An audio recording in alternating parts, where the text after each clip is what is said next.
5, 4, 3, 2, 1, 0.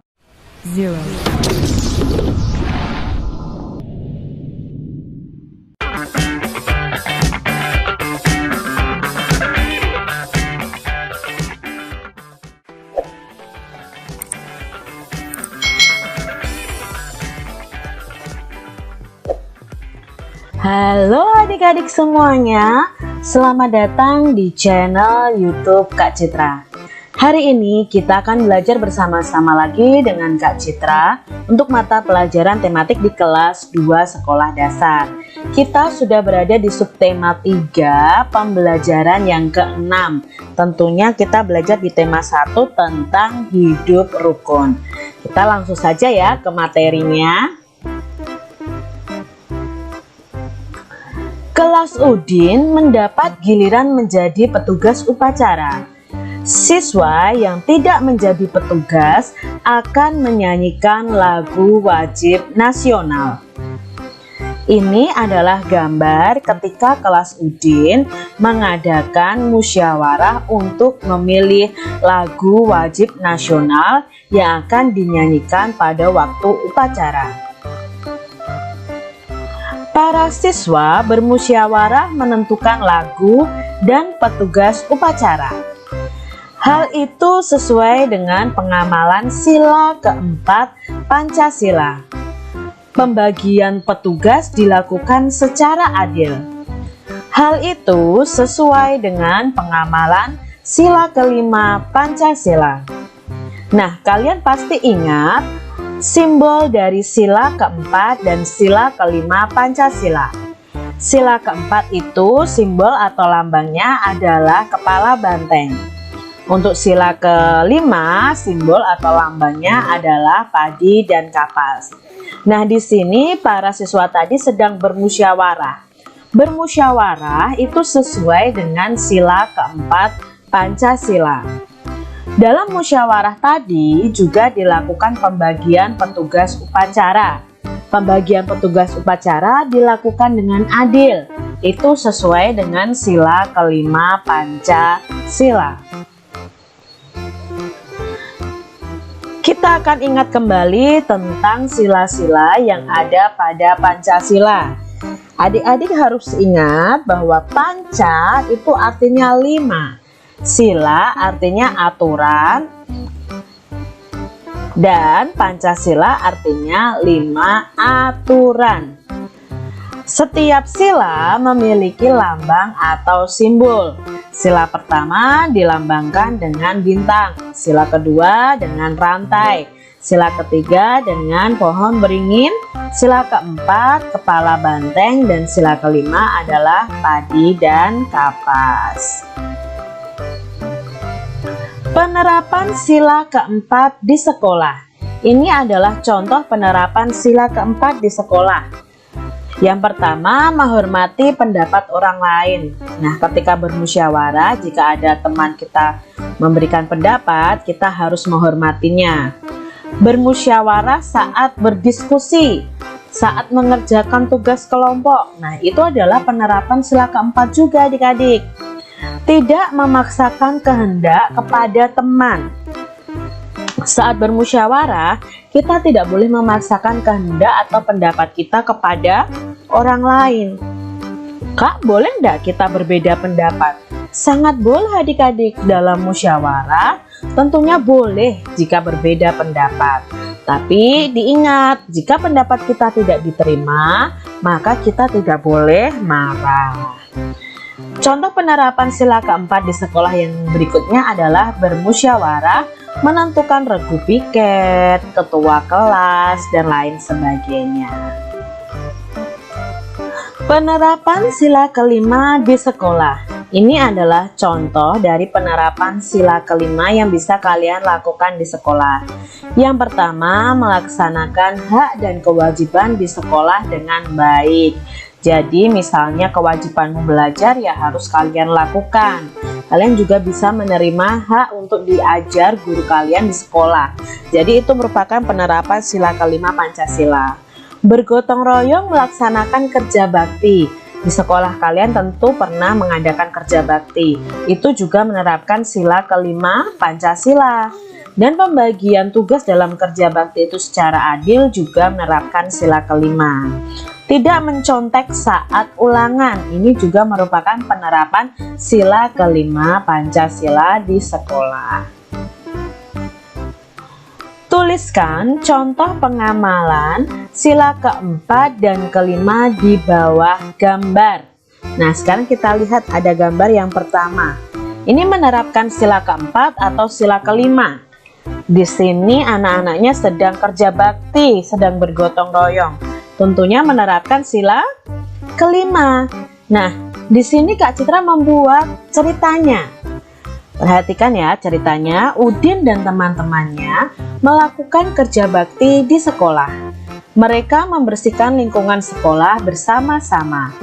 Mereka membagi tugas dengan adil. Ini adalah pengamalan sila kelima Pancasila.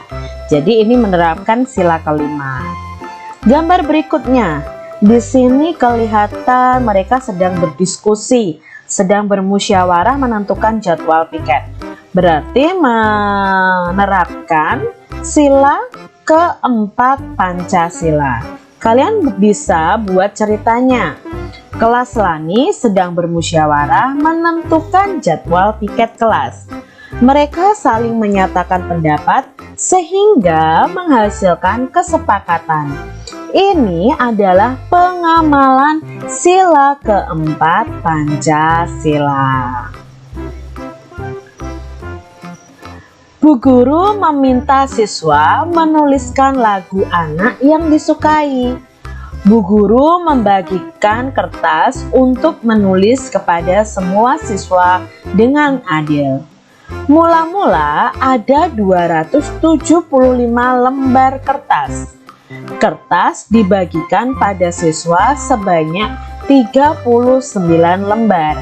Berapa sisa kertas Bu guru? Nah, di sini berarti kita belajar mengenai pengurangan. Ya, ingat pengurangan dan penjumlahan itu bisa dikerjakan dengan dua cara, yaitu cara panjang dan cara pendek. Lalu bagaimana mengerjakannya dengan cara panjang? Kita perhatikan di sini. 275 kita uraikan dalam bentuk panjang dulu, maka sama dengan 207 ditambah 70 ditambah 5. 39 kita buat bentuk panjangnya 30 ditambah 9. Lalu kita kurangi keduanya ini. Ingat adik-adik, kita kurangi dari satuannya dulu. 5 dikurangi 9, apakah bisa adik-adik? Maka tidak bisa. Pinjam ke angka puluhannya, kepinjam ke angka 7. Karena 7 dipinjam 1, maka sisanya 6. Terus puluhannya kemana Kak? Kita letakkan di sini. Jadi angkanya bukan 5 lagi, tapi menjadi 15. 15 dikurangi 9 sama dengan 6. Lalu yang puluhannya 0 dikurangi 0 sama dengan 0. 6 dikurangi 3 sama dengan 3. 200-nya tidak memiliki pengurang bawahnya, maka ditulisnya tetap. Bentuknya seperti ini. Baru kita gabungkan 236. Itu cara panjangnya. Lalu cara pendeknya Kak, kita buat bersusun terlebih dahulu. Sama seperti tadi, 5 dikurangi 9 itu tidak bisa. Kita pinjam ke angka 7. Angka 7-nya dipinjam 1. Maka angka 7-nya itu sisa 6 karena dipinjam 1. Lalu kita pindahkan ke belakang menjadi angka 15. 15 dikurangi 9 sama dengan 6. 6 dikurangi 3 sama dengan 3. Lalu di duanya tidak ada pengurangnya, maka hasilnya tetap sama. Jadi hasilnya sisa kertas Bu guru ada 236. Udin mempunyai 206 butir kelereng. Kelereng Edo lebih sedikit 55 butir. Berapa banyak kelereng Edo? Maka di sini kita bisa mengerjakannya dengan pengurangan karena kelereng Edo itu lebih sedikit. Berarti dari kelereng Udin dikurangi 55 butir. Nah, cara panjangnya sama seperti tadi. 206 sama dengan 200 ditambah, karena di sini dia tidak memiliki puluhan, Kak Citra tetap tulis angka 00, itu kita anggap sebagai puluhannya, ditambah 6. Lalu 55 butir sama dengan 50 ditambah 5. Kita kurangi dari satuan. 6 dikurangi 5 sama dengan 1, ya. Kita dari belakang ini 6 kurangi 5 sama dengan 1, 0 kurangi 0 sama dengan 1, 0 dikurangi 5 adik-adik. 0 dikurangi 5, jangan kamu langsung tulis 5. 0 dikurangi 5 itu tidak bisa adik-adik. Maka kita pinjam ke area ratusannya. Nah, karena ratusannya dipinjam 1, maka sisanya 1. Lalu pinjamnya tadi kita letakkan di sini. Jadi angka 10 dikurangi 5, 5. Lalu di sini karena tidak ada pengurangnya, maka nanti di sini adalah 100, bukan 200 lagi. Ini. Adik-adik ya. Lalu baru kita gabungkan, jawabnya 151. Sekarang cara pendeknya. 6 dikurangi 5 sama dengan berapa adik-adik? Ya, 1. 0 dikurangi 5 tidak bisa. Pinjam ke angka 2. Angka 2 ini dipinjam 1, maka sisanya kita tulis di atasnya. Sisanya adalah 1. Lah, yang dipinjam tadi kita letakkan di depan angka 0 ini, kecil saja. 10 dikurangi 5 sama dengan 5. Lalu satunya kita turunkan, jadi jawabnya 151. Berarti kelereng Edo itu ada 151. Nah, Kak Citra punya contoh lagi tentang pengurangan. 9 dikurangi 2 sama dengan 7. 1 dikurangi 2, apakah bisa adik-adik? Ini bukan berarti 2 dikurangi 1, terbalik adik-adik. Ini 1 dikurangi 2. Karena tidak bisa 1 dikurangi 2, maka kita pinjam ke angka 4. Angka 4-nya ini kita pinjam 1, maka sisanya adalah 3. Lalu satunya kemana, Kak? Kita letakkan di depan angka 1 yang ada pada puluhan. Nah, di sini ada angka 11. 11 dikurangi 2 sama dengan 9. Lalu kita kurangi ratusannya. Ratusannya tidak 4 lagi karena tadi sudah dipinjam. Ratusannya adalah 3. 3 kurangi 1 sama dengan 2. Soal berikutnya. 1 dikurangi 8. Apakah bisa adik-adik 1 dikurangi 8? Pastinya tidak bisa, maka pinjam ke angka 6. Angka 6 dipinjam 1, sisanya adalah 5. Lalu yang kita pinjam taruh di depan angka satunya ini. Jadi angka 11. 11 dikurangi 8 sama dengan 3. 5 dikurangi 3 sama dengan 2. 1 dikurangi 1 sama dengan 0. Karena depannya tidak ada angka lagi untuk dikurangi, maka 0-nya paling depan tidak perlu ditulis. Jawabnya adalah 23. Kita lihat soal selanjutnya. 365 dikurangi 285. 5 dikurangi 5 sama dengan 0. 6 dikurangi 8. Tentunya 6 dikurangi 8 tidak bisa. Kita pinjam angka di depannya. 3 karena mau dipinjam 1, maka mempunyai sisa 2. Sisanya kita tulis di atasnya adik-adik. Lalu 1 yang kita pinjam kita tulis di sini. Jadi angka 16. 16 dikurangi 8 sama dengan, ya 16 dikurangi 8 sama dengan 8. Lalu 2 dikurangi 2. 2 dikurangi 2 sama dengan 0. Karena 0 depan sendiri dan tidak ada angka berikutnya, maka tidak perlu kita tulis. Berarti hasilnya adalah 80. Soal berikutnya, 450 dikurangi 326. 0 dikurangi 6 sama dengan, kalau adik-adik jawabnya 6 itu salah adik-adik. Karena 0 dikurangi 6 itu tidak bisa. Maka kita pinjam satu angka di depannya. Kita pinjam ke angka 5. 5 karena dipinjam 1, maka sisanya adalah 4. Satunya kita letakkan di angka belakang. 10 dikurangi 6. Ya, 10 dikurangi 6 sama dengan 4. Lalu kita kurangkan yang puluhan. Tidak 5 lagi tapi 4. 4 dikurangi 2 sama dengan 2. 4 dikurangi 3 sama dengan 1. Jadi jawabnya 124. Kita lanjut ya adik-adik ya. 400 dikurangi 130. 0 dikurangi 0 sama dengan 0 pastinya. 0 dikurangi 3 tidak bisa, pinjam 1 ke angka 4. Karena angka 4-nya dipinjam 1 masih sisa 3. Lalu satunya kita letakkan di depan angka 0. 10 dikurangi 3. 10 dikurangi 3 sama dengan 7. 3 dikurangi 1 sama dengan 2. Jadi jawabnya 270. Mudah sekali bukan adik-adik? Nyanyikan lagu di bawah ini. Nah, ini adalah lagu Sebelum Kita Makan ciptaan dari Pak Kasur. Jadi di sini ada lagu Sebelum kita makan dik, cuci tanganmu dulu, menjaga kebersihan dik untuk kesehatanmu. Banyak-banyak makan, jangan ada sisa. Makan jangan bersuara.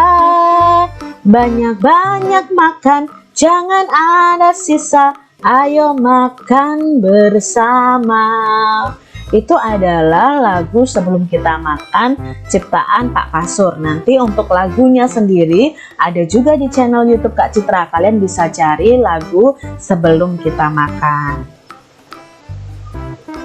Lingkari kalimat pada syair lagu yang menunjukkan kalimat perintah. Kira-kira mana saja yang menunjukkan kalimat perintah? Kak Citra bisa menemukan ini nih adik-adik. Cuci tanganmu dulu, itu kalimat perintah. Kita disuruh mencuci tangan sebelum kita makan supaya kuman-kuman yang ada di tangan kita mati. Lalu ada lagi adik-adik, jangan ada sisa. Wah, ada perintah kalau makan jangan ada sisa. Makan jangan bersuara. Mengapa ya Kak? Kenapa kita tidak boleh bersuara? Yang pertama pastinya kita bisa tersedak. Yang kedua, kalau kita makan sambil bersuara itu juga tidak baik, tidak sopan adik-adik. Lalu ya jangan ada sisa lagi. Nah, ini adalah kalimat perintah yang ada di lagu Sebelum Kita Makan ciptaan Pak Kasur. Tuliskan kalimat perintah yang sesuai dengan gambar di bawah ini. Kalimat perintah biasanya diakhiri tanda seru ya. Kalau ditulis harus diakhiri tanda seru. Atau diberi akhiran lah atau kan, boleh ya. Lah atau kan. Nah, di sini ada gambar seperti ini. Kalimat perintahnya apa ya yang bisa mencerminkan gambar ini? Kak Citra seperti ini nih, Dek. Hapuslah papan tulis itu. Karena papan tulisnya kotor, bisa hapuslah papan tulis itu. Bersihkan meja itu. Nah, ini kalimat perintah yang sesuai dengan gambar. Lalu gambar berikutnya, apa yang bisa kalian buat nih kalimat perintahnya? Kak Citra buatnya, sapulah kelasmu, buanglah sampah di tempat sampah. Nah, ini sesuai dengan gambarnya. Berikutnya ada gambar ini adik-adik. Bagaimana ya kalimat perintahnya? Kira-kira siapa yang mengucapkan kalimat perintah nih? Edo atau Bu Guru? Ya, Bu Guru yang mengucapkannya. Maka bisa kalimat perintahnya, masuklah ke dalam kelas. Begitu adik-adik untuk pembelajaran 6 di subtema 3 tema 1 untuk kelas 2 sekolah dasar. Semoga video ini bermanfaat bagi kalian. Tetap jaga kesehatan kalian, semangat belajar, dan rajin berdoa. Sampai jumpa kembali dan Tuhan memberkati. Jangan lupa tekan tombol subscribe, lalu tekan loncengnya, tekan juga tombol like, lalu share ke media sosial kalian. Jangan lupa untuk ikuti media sosial Kak Citra. Terima kasih.